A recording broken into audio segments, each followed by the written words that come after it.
questions at the end. So I'm going to give you just a brief overview of what it takes for competition and what are some things that you are going to need to do to make sure that that's all handled. So we can go ahead and get started. So just like I said, we're going to go over the importance of classification, why you should have classification at your event, how do you request it, what goes into assigning a panel, and then a big question that we always get are, what are your financial responsibilities? And then we're going to go over requirements to host classification, a general summary, and then the hot topic right now because of COVID, provisional classification. I want to make sure everyone's aware of how that process works because that is our go-to when we are not able to host classification in person. So the importance of classification, it is the pathway for an athlete to get into Paralympic sport. They cannot compete without being classified at one of the events that we have. And so this is their pathway to becoming a Paralympian. It's their pathway to recovery. It's their pathway to being able to enjoy sport again or start sport at a young age. And so it becomes a must-do for athletes who are looking to pursue Paralympic sport. So it's a good way to get your event to the next level, to affirm the fact that you are that, marquee event in your area.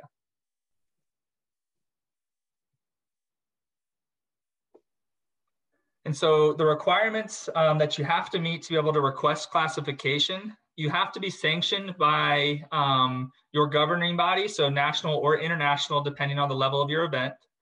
The competition has to be open to all impairments and competitors for that sport. And then all the classifiers and classification panels must be assigned by either your sport or by me through US Paralympics. So how do you request classification? I won't bore you by reading this full slide. Basically, there's going to be a form, and I'll let you know where to find that form in our policies and procedures. And you are going to submit this information. The deadline is November 5th for summer sports, August 31st for winter sports. If you are here today and you had no clue how to request classification for your event and it's something you would like to do, please write down my email, contact me this afternoon, and I can work with you on a small extension to make sure that you're able to submit the information that's needed, which is basically the name, location, dates for your competition, classification, and other pertinent information for me. And so once I get that, I'll go ahead and assign panels, but what I need you to know is, the event size that you have. You know how many athletes historically have come, how many have said, hey, I'll be there, or how many you expect if you're a newer event. So some things to keep in mind when you're requesting a panel is, on average, the athlete takes about 45 minutes to go through the classification process. Some sports are a little shorter, some sports may take a little bit longer, but that's a good starting point for when you would schedule classification. And normally classification runs from 8 a.m. until 5 p.m. the day before the competition. You need to make sure that your classifiers are fed, so definitely include lunch in there for about an hour. So that kind of gives you the framework if you build an Excel spreadsheet, a database of about how many athletes you can get done in a day per one panel. And then if you have a lot of new athletes at your competition, then you may need to request multiple panels if you're only able to, say, do the day before competition, or we may need to say that you need to have 2 days of classification prior to your event. And so once I get all of those, I meet with the sports and we discuss what makes the most sense so we aren't flooding one area with competitions that are having classification and then another area doesn't have any opportunities. So we kind of look at the calendar as a whole. We look at what makes the most sense for those competitions, what competitions have the most new athletes or athletes that are going to need to be classified coming to them. And then once I work on approving that event, I communicate with all of my classifiers and I see what their availability is. I get a yes or no, potentially those types of things from all of my classifiers. And then I assign the panels by location and availability of the classifiers. That being said, if you have an event in New York, I'm going to try my best to not assign classifiers from California, so that way your budget isn't as impacted. So I take all of those things into consideration. If you have a local classifier that's available, then I absolutely will use them, as long as I've got the right combination for the panels that I need to assign. And then in some smaller sports, or even if you're an event and you're really close with the classifier who's been a big supporter of your event, it may be difficult to find the staff that's going to be able to officiate the event and to do classification. If that is the case and you want to use a dual role with one of your classifiers as a classifier and official, it would need to be discussed with me and the classifier. And then if all of us agree that it's not going to have a negative impact on classification or the event, then I am okay with signing off on a combined role. This is not something we want to do at every event. It is a lot to do to run classification, especially when they need to do observation. And so this is not the ideal situation. So I ask that this is something you do if, let's say, there's only one classifier for your sport and they happen to be the head official as well for that role. Those are the types of exemptions I would do to basically giving the classifier only the responsibility of classification.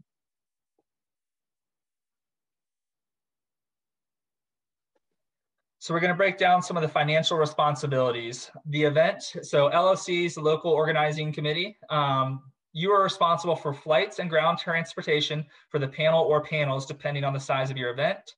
Lodging for meals, lodging and meals for your panel or panels, and then any cost associated with conducting classification at the competition. And those types of costs will be kind of discussed further as we go into, you need to have a room and an area, certain types of equipment available. And so requirements just in general to host classification, you need a room at the venue that's got double occupancy. It's got to have privacy for these athletes to go through classification. You need a check-in area that's going to have table, chairs, an area for them to be signed in.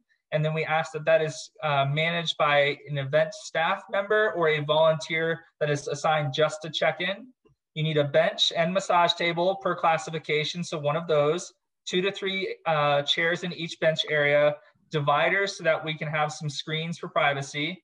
And then you need some cleaning supplies, especially now more than ever. You need to have disinfecting wipes, hand sanitizer readily available, etc. You've got to have a table, 1 per panel, and chairs 4 per panel in the workroom for paperwork and classification. You need to have any sport-specific equipment, and we'll touch base on that with track and field here in the upcoming slides. And then we can also have those questions answered later when we take questions. And then an area for observation. So one of the important parts is the athlete will go through the classification process in that private room that you have available. But then the classifiers do need to observe this athlete at the competition, and that will be agreed upon by your chief classifier. And then we have to have internet available throughout the facility and the competition venue. So just some general requirements for athletics. You've got to have specific equipment such as the shot, the discus, the javelin, those types of things. All the weights that are used in competition need to be available. The tie downs for throwing frames must be available. And then you've got to be able to have the measurement for the MASH, so the max allowable standing height. And then athletes need to make sure they have access to their racing chairs and throwing frames for the technical assessment.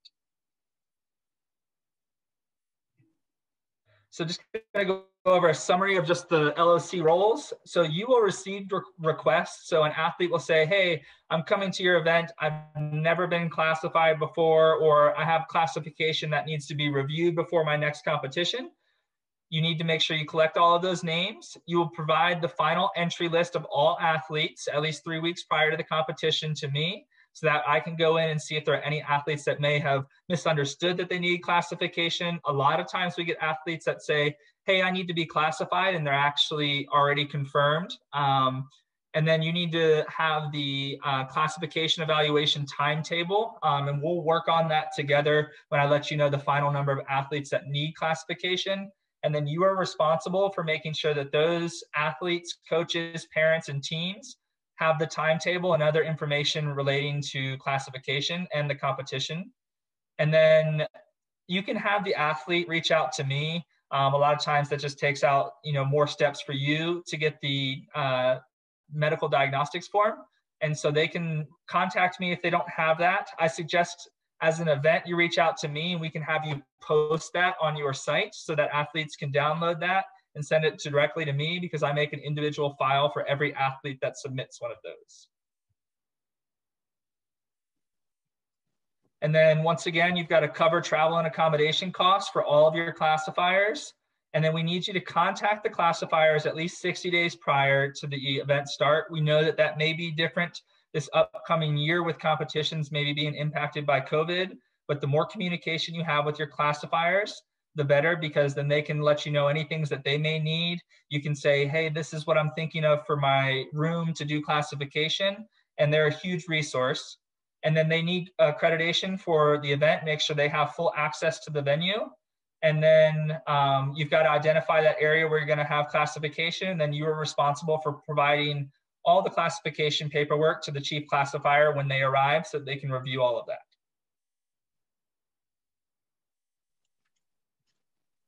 And so an athlete evaluation, typically it's going to go with a verification that they have an eligible impairment. Then they're going to be physical and technical assessments on the athlete to, give them a degree of activity limitation. They will assign a sport class. And then the final thing that a lot of people need to know is that they have to be observed in competition unless it's a visually impaired athlete. And then even at different events, visual impairments will be observed. And that's what confirms the classification. So after they've been observed, they will be assigned their final classification, and changes may happen at the competition if the classifiers do see something else that presents or is not presenting while the athlete is competing.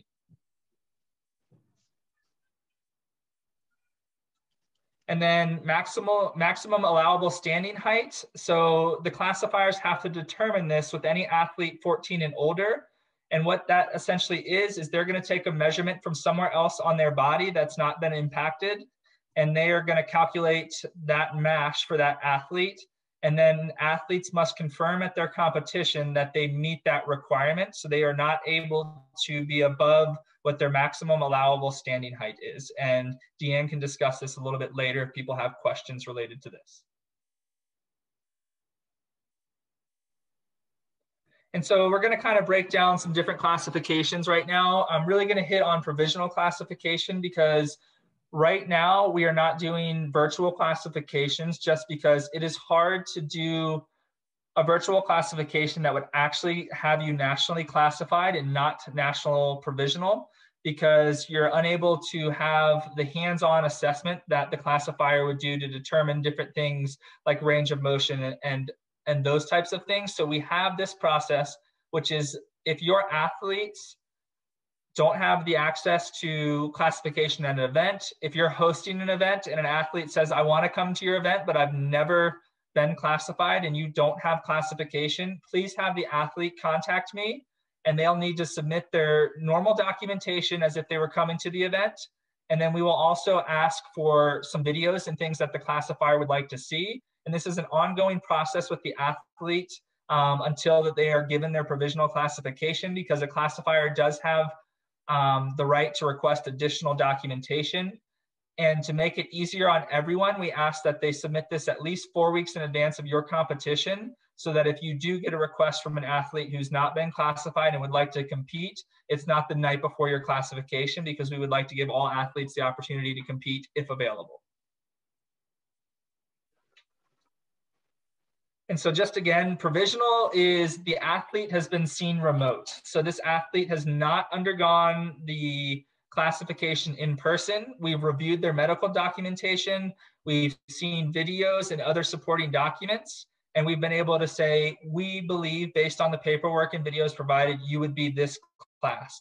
This athlete must see a panel, the first available panel. So if they get provisionally classified for an event that they wanted to go to in their region in March, and then let's say June, they decide that they wanted to go and compete at a bigger event that had national classification, they must be seen by the panel so that they can actually be nationally classified.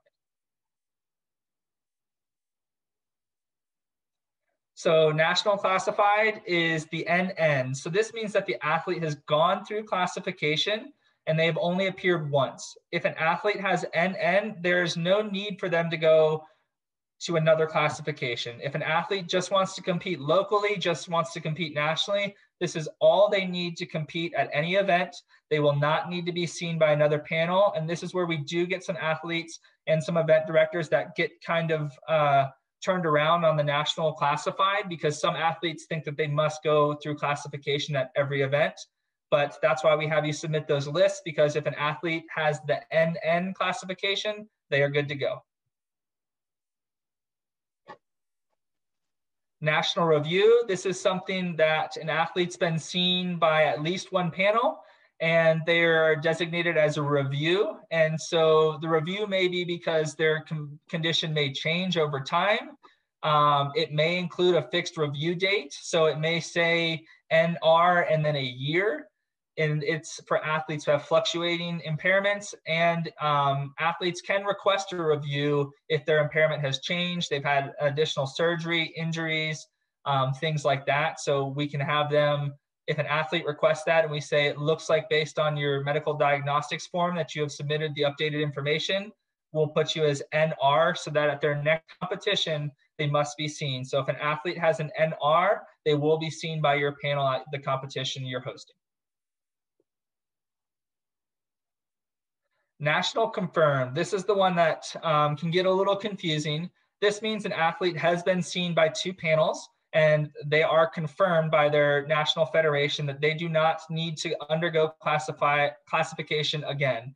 A lot of national confirmed athletes are this way because they have competed internationally, and once you are compete internationally, we assign you the class that the International Federation assigned you, and that is confirmed for your national classification. You may not review this classification in terms of if you've been internationally classified, you would have to take up a medical review request internationally for us to change that. If you were just an athlete that's only competed at national events and you feel that there's the need to change your classification, you can request a national review. You may have a review due to age. So you may have different things such as puberty and growth has finished and the athlete would need to be seen again. And then we would revert the status back to NN or NC depending on if there's been any changes. So your national sport class, it is just for our national competitions only. So if there's an international competition in the US, an athlete must undergo international classification to compete at that competition. And if an athlete goes through international classification, that becomes their national classification as well. So if the International Federation assigns them a different sport class, we make the change nationally and it is confirmed that they will be in that sport class.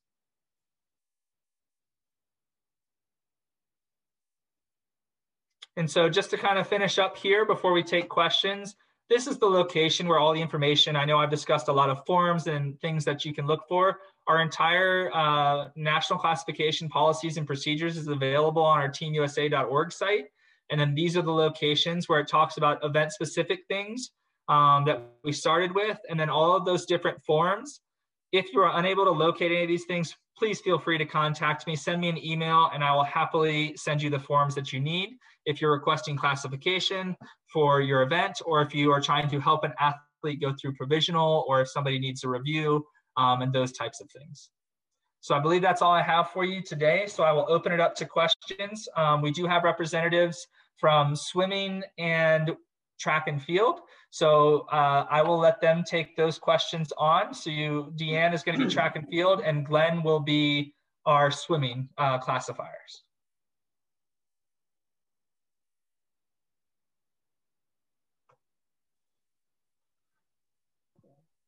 Kyle, I don't see anything in the Q&A. So if anyone has any questions, if you'll just go ahead and unmute your mic, you can address those directly to Kyle.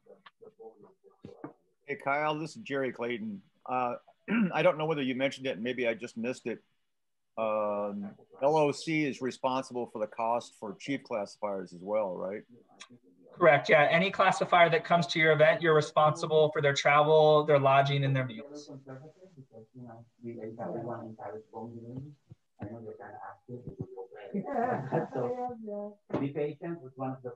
And then I know with COVID, there's been a lot of questions for virtual classification. So I'll just reiterate right now, because even if we did a virtual classification, we would not be able to confirm that classification because the athlete would not have actually been seen.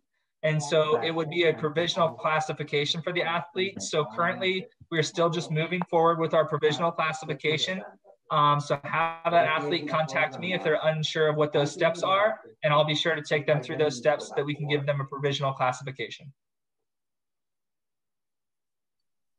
Kyle, Trish Urachko from New Jersey. I run the Tri-State Regional Swim Meet, which is typically the end of February, beginning of March.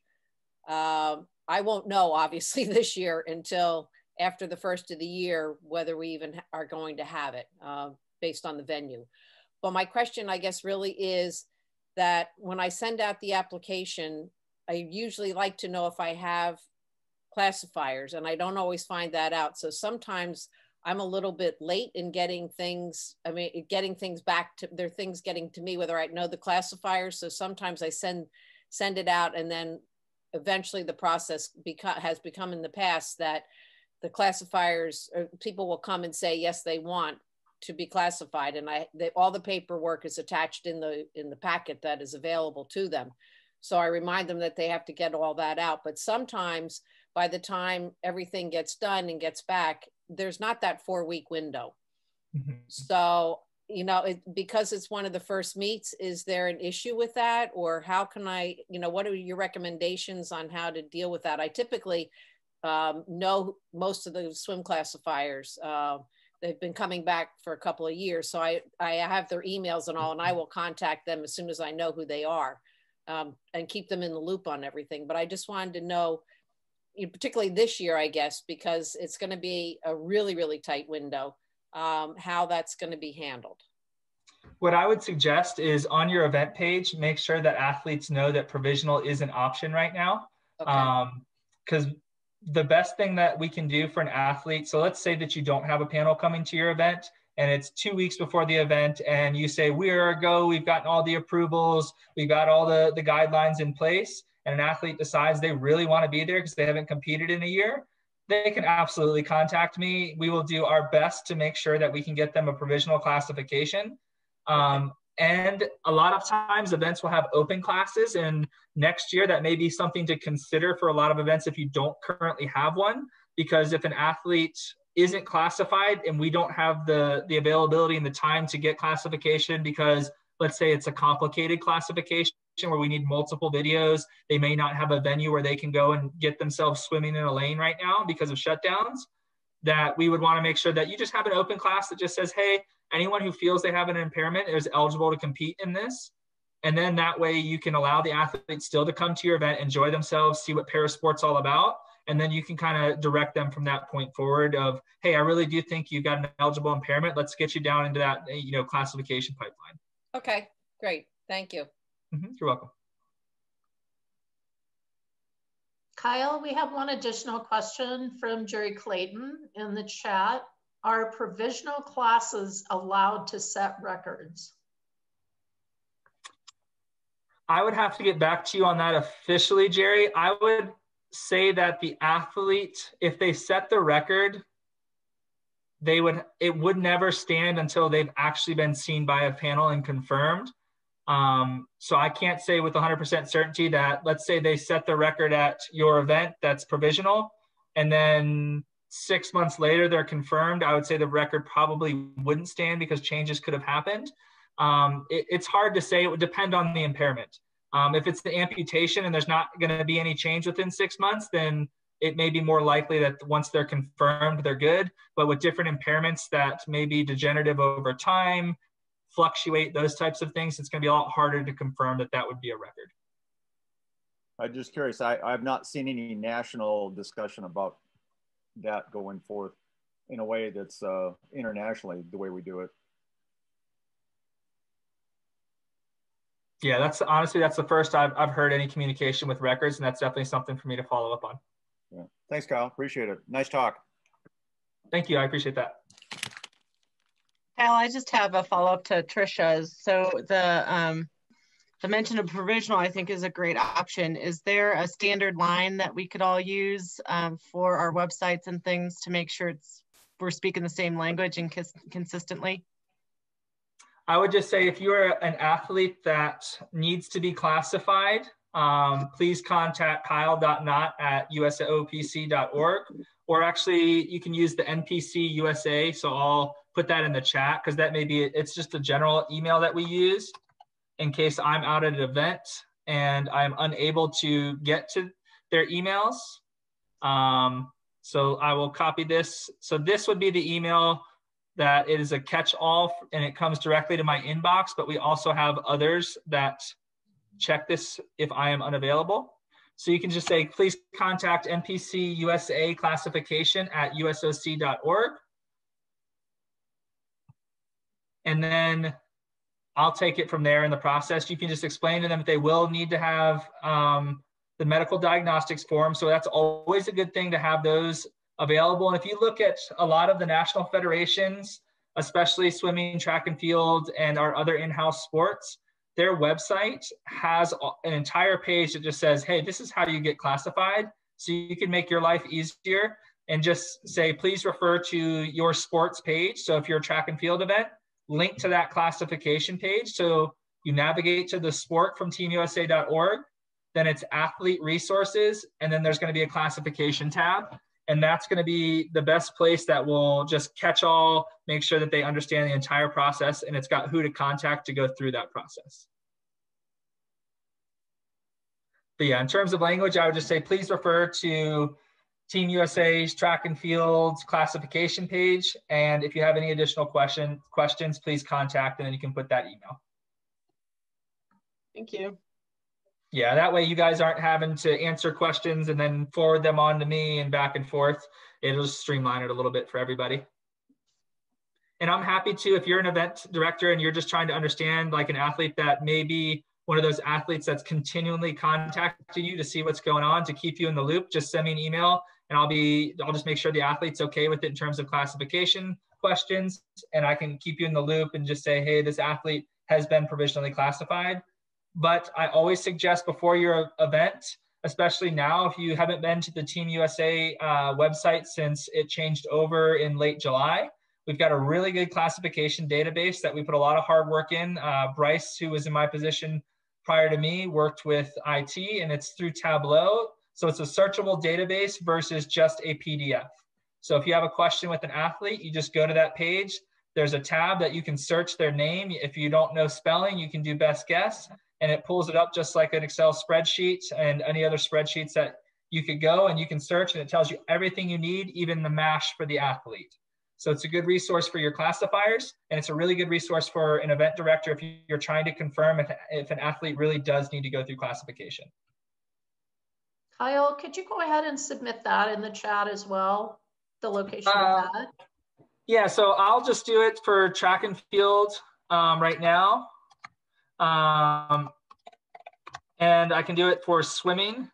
It's our in-house sports. We have these, and we are working with sports that are not in-house so that they can have a database that is available as well. So I will go ahead and put track and field.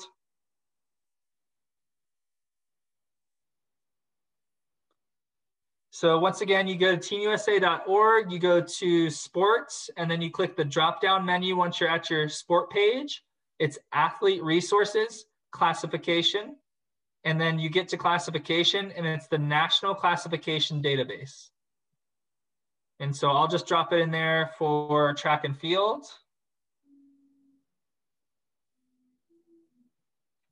So I suggest going and checking that out. It's a really cool resource. You can easily look and find an athlete and what their classification status is. It's a really good resource for if you're like, I swear this athlete was at my event last year and went through classification, but they're saying they need classification. You can quickly check if they have a review or if it's an athlete that doesn't understand the NN and NC classification.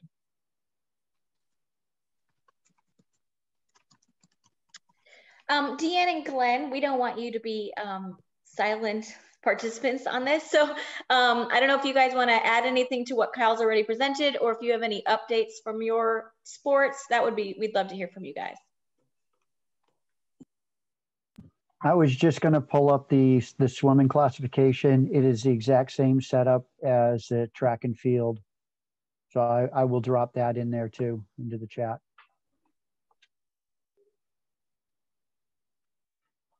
Yeah, Kyle, you did a fantastic job going over a lot of stuff. The only thing that I thought of adding on a little bit was when you were talking about the need for observation in the classification process. Quite often in track and field, we get athletes coming in who want a track and a field class, but they're only registered for one or the other within that competition.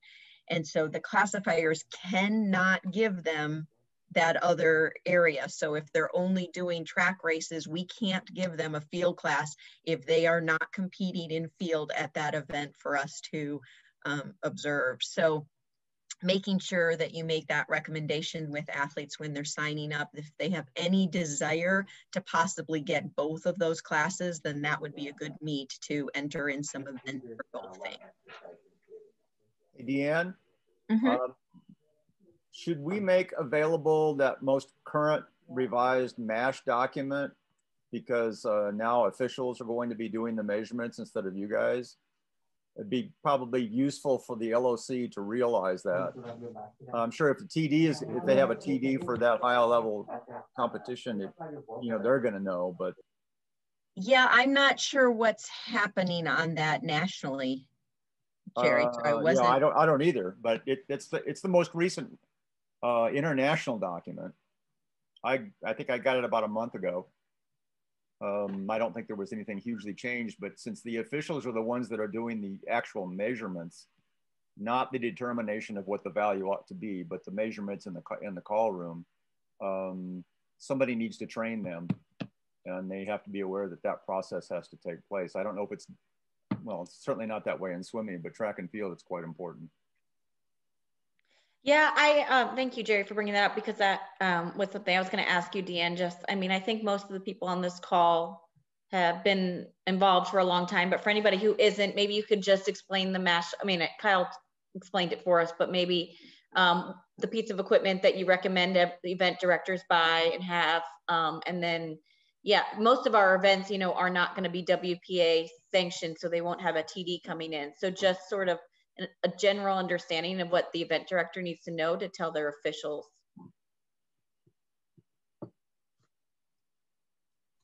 Yeah, in terms of, I'm only hesitant a little bit because I'm not sure on, so like the stadiometer is the piece of equipment that measures their standing height. So you have to measure the athlete's standing height in their prostheses to make sure that they are not higher than what that maximal allowable standing height can be. And so that measurement takes place in the call room.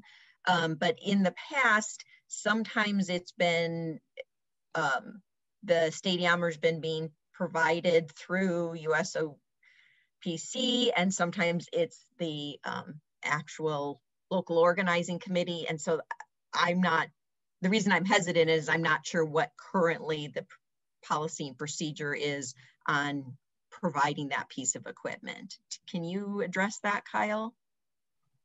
Like I said, I've not done any events because I started right before COVID hit, but to my understanding, I try to, at all national classifications that it's available, I do try to send that out.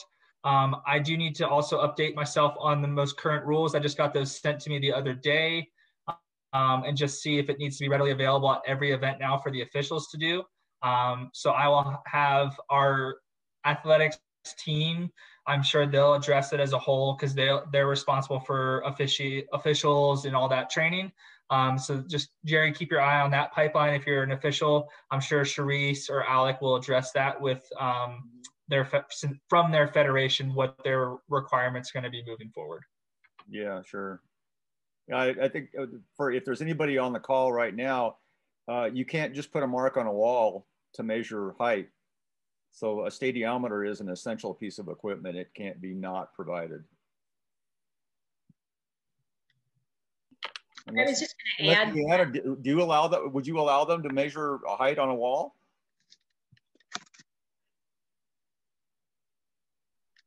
Jerry, I was just going to add, for at least at our meets, we've always had that sent out by USOPC back and forth, and we've even taken that.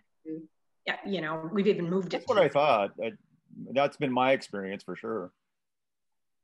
Yeah, like I said, I've not had events because they've all been canceled. But to my understanding from what it was that I would be sending that out. And let's say Cindy has an event right before yours, Jerry, I would make sure that the label was ready to go, that she could ship it to your event.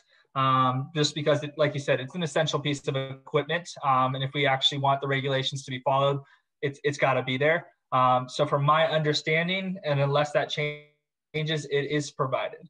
Cool. But if there are 3 events that all have, at the same time, that's when it may be difficult to provide, and it may be worth an investment, especially if you're a growing event and you're like, hey, I want to be, an event that's going to be the standard, then it's a worthy investment at that point. I think that might be something, Kyle. It's 2 things. So one might be a good question to add to the classification request form. Is if you're requesting for track and field, like a checkbox, I will require that piece of equipment to be sent, because I have no idea how many you guys have available to share. And then, a lot of our, well, I don't know what percentage, some of our events to possibly have don't offer national classification. And I apologize, there's a lot of background noise in my house. And so if they're not offering national classification at their event, they may not be on your radar as needing that equipment. But if they're in our world, if they're a level 3 event, they can set national records. So we would require that they follow the rules. So maybe we can work together to put together a document of here's what you need from a classification and call room, perspective. That's not the word I was going for, but so that we can hand that to all of our events running track and field so that they know what they're going to need. Jess, either you or Cindy, do you know whether or not we have one in the trailer? That's something we ever bought? Well, no, we've not in our inventory for sure. I know that. We've gotten one from the USOPC. USOPC owns it, and it Move United / Adaptive Sports USA. It's not in the inventory because we've got a copy of the inventory, or the inventory is in our garage, I should say. How much does one of those cost? Do you have an idea? I don't think they're that expensive, Kyle. Are they? Give me a minute. Let me log on to Amazon. Yeah, I was just gonna say I would need to look it up. Just because, like I said, we provide what we have. So I will do a quick Google search as well while Jerry does it. I'm talking and I'm muted. I thought you might know offhand that, like an idea and a random, like it's $100 to $150 or something like that. It looks to be 100 to 200, unless the only thing, and I don't know this, is if they request a specific model. I know a lot of times with cycling, with bike measurement type things, we had to use this exact piece of equipment. And then that's where it may get a little more expensive because that's going to be your international standard. And so I would just have to see what that would be. And like I said, I do not know that answer. That would definitely be, Charisse could point me in the right direction. Okay. Or if Deanne knows exactly which one they've used in the past, then she can definitely take that. But I unfortunately do not have an answer for you. Yeah, I don't know an exact brand. I do know you do need to be careful on the base of them, because if the measurement comes at the top of a base and they can't stand on those base with their limbs, then suddenly your whole measurement is off. So I've been at events where something was pulled out that ended up not really being usable for us. So you would want to be careful to make sure to be getting one that met that, but I don't know a brand off the top of my head to tell you. Okay, that might be a good thing to put in some kind of a follow-up with all the information on the website, with these videos and all, just to have if there's some kind of a paperwork or whatever, like here extra tips or something. Absolutely. Just so that everybody can see what it is. Yeah, I see a couple up here, 102. There's one for 174, and they look like pretty decent ones, as a matter of fact. But you're right. If that platform is the wrong size, it's going to be hard for somebody to stand there in the position they need. And what I can do is when I have all the events submitted over the next couple of days and I meet with our track and field team, I'll bring that up and just say, hey, with the rule change, it looks like officials are responsible for this. Had some events kind of request, what would be an acceptable device. And then I can get back in for each of those events that reach out. And then we can talk to them about possibly putting that on their classification page or somewhere wherever they have information just for event directors of here's the acceptable, it may be guidelines, it may be a brand, and we can kind of go from there. That would be great. That'd be very helpful because I also help with the Tri-State Games. So I sit on that committee. So, and we typically ask for classifiers. And we do have amputees that come. So we hit all those buckets. So I just wanted to make sure that if we needed to get something like that, if it wasn't too expensive, that we possibly could purchase one and put that in our inventory of equipment that we have. Yeah, if you're lucky, I will definitely follow up. If you're lucky and you're doing classification in an athletic training office at a university or something like that, there's usually one laying around. So that can be something that the LOC can look out for rather than being in the hotel or something like that.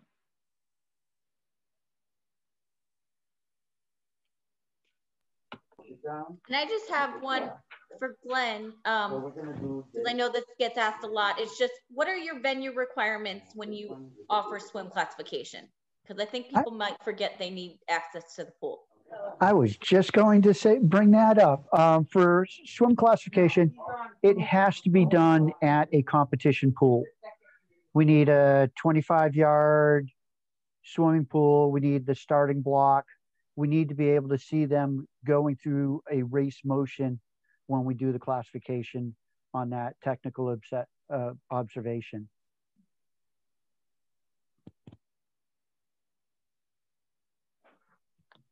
Glenn, will you accept, especially with the way facilities are, a hotel pool, and then when they're doing the dives, they do that then at the high school? Because doing classification, I'm just thinking to our games during the week, it's really difficult to get into the school pools. So I guess we can, it's just, you can think about it. It gets with some of the disabilities, because some of the disabilities, we need to give them a workout to actually see where they're at, and the hotel pools just don't cut it for that. Some of the other disabilities, we just need to make sure they're water safe, but others, we do need to see them actually swimming some distance and at race speeds. So we could provide classification at not the competition venue, but a different competition pool. Correct. Yeah, it can be done at a different pool, but it needs to have the starting block. It needs to have the 25-yard race lane, and the classification can go there. Well, I'm glad we have an in with your daughter then, that we can have classification.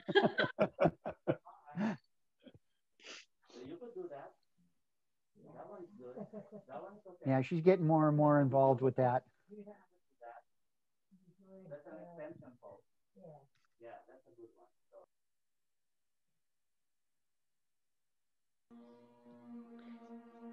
I think, I'm sorry, I'm going to keep this conversation going, but I think one other question that we often get is how, like, we know people who want to become classifiers.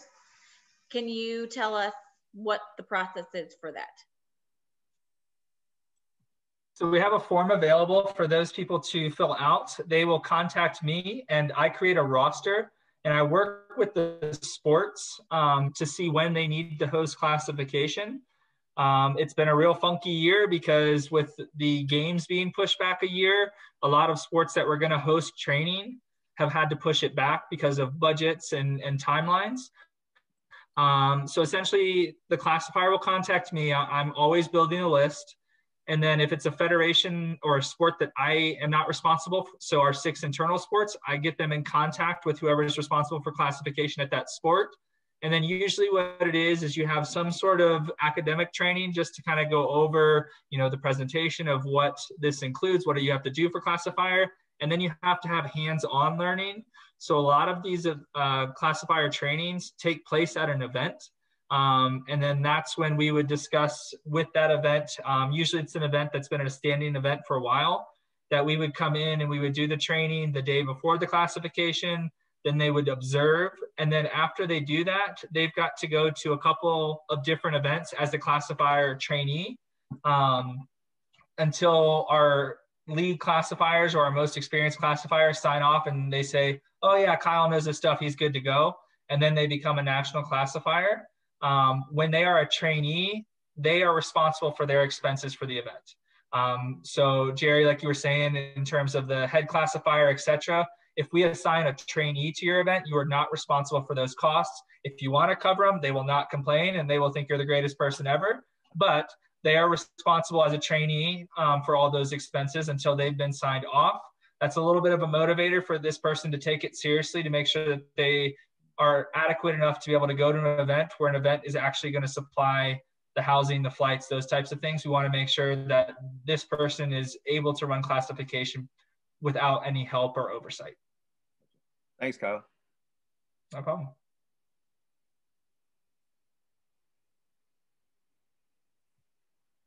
But as you can see, most of the answers to the questions are contact me, because a lot of it just saves them a lot of time, because you can navigate our website now that everything's merged. There's a million different click tabs you got to go through. So a lot of times it's easier just to, if somebody's like, I'd love to be a classifier, just say, oh, hey, contact Kyle Knott. He'll be able to make sure you have the correct forms. He'll get you the information. I do work with some events that say, hey, I want to have a training at my event. I run that by our sports. And then usually when we're doing a training, if it's one we've approved and we want it, we'll cover a lot of the costs associated with it because we're coming in, we're going to run the training. And so that it makes it to where it's not possible for me to have a training at any event that wants it, unless that event says, I will cover all the costs because I have 10 people in my area that would love to be classifiers. They've got the certifications needed for medical classifier, or they're a past competitor to be technical classifiers. And then I would work with the NGB, the PSO, to see if that's something they would like to do.